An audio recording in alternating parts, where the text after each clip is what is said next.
For months, family members were forced to visit their loved ones in nursing homes while looking through a pane of glass. Yeah, but the Minnesota Department of Health recognized the negative effects of social isolation and updated their guidelines for visitation at long-term care facilities. KIMT News 3's Isabella Basco caught up with one family refusing to let this pandemic tear them apart. Isabella.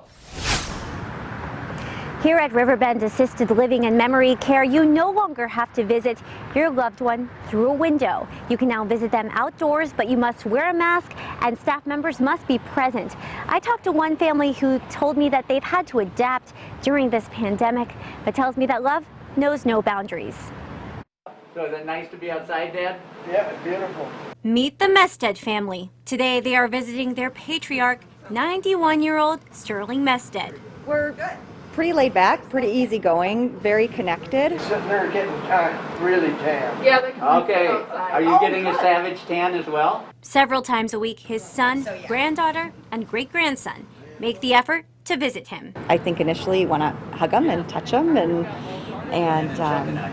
you know, do all the things you normally do. So it's just a little different not being able to do that. Maintaining consistency is important for Sterling's health. He doesn't just want his family, he relies on his family. It's difficult for him to comprehend what's happening.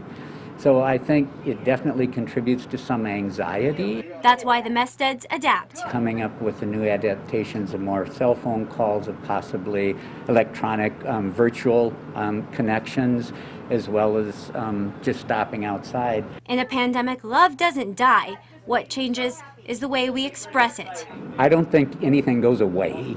I think you just have to modify it to continue the relationship and the connections as best you can. Because love is a language we can all understand, even from a distance. And they need me and I need them. That's so true, Pop. Yep. We do need you. And Riverbend can have up to 3 families visiting at a time. Under the Minnesota Department of Health guidelines, you have to have your visitation hours scheduled ahead of time. Live in Rochester, Isabella Basco, KIMT News 3.